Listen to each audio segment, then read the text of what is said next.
Masu kallo da saurona barkanku da kasancewa tare da ni. Bayan dogon lokaci da ƙasar jamhuriyar Nijar ta ɗauka tana cikin zawarcin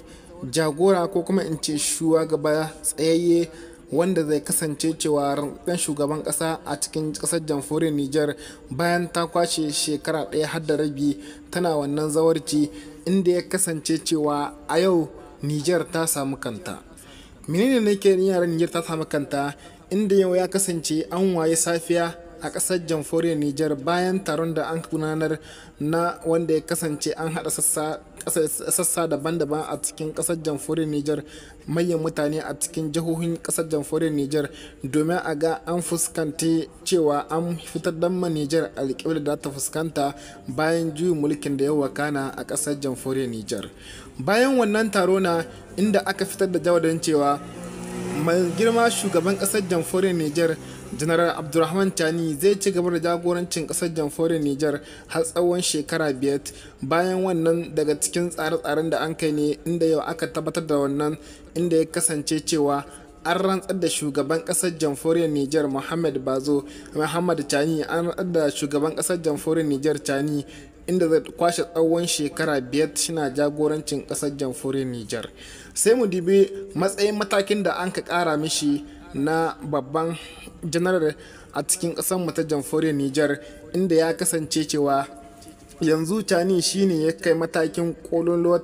cewa ya samu lambobin girmamawa irin na karramawa a bangaren soja, inda ya kasance an same tauraro 5, inda tauraro ɗaya rage ya kai kololon matakin cewa babu wani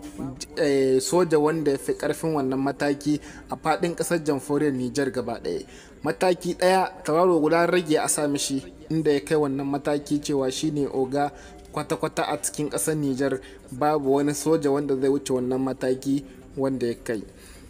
Yan uwa, bayan haka kuma akwai jadawalin da aka fitar da shi na rushe jam'iyyun siyasa, inda jam'iyyun siyasa da duk kun sani a cikin kasar jamhuriyar Nijar an rushe su, yanzu ba su aiki, kuma nan da tsawon shekara 5 guguwar siyasa za ta kada, inda tana yiwa bayan haka ya kasance cewa waɗannan sabbin jam'iyyu ko kuma waɗannan tsohin jam'iyyu za su iya canza sunan jam'iyyunsu ko kuma za su iya kirkira wasu sabbin jam'iyyu domin a ƙara domin ƙasar jamhuriyar Nijar ta ƙara hawar turbar demokaradiyya bayan Janar Abdurrahman Tani ya kwashe shekara 5. Bayan haka akwai kursunonin siyasa ko kuma in ce akwai waɗanda aka yi ma ɗauri suke gidan kwaso, tsohin 'yan siyasa na ƙasar mu ta jamhuriyar Nijar, inda an bayyana dama za a yi musu afuwa, inda zargi ma ana zargin cewa har da tsohon shugaban ƙasa Nijar Muhammad Bazo 11 daga cikin jagorori waɗanda za a saki bayan haka.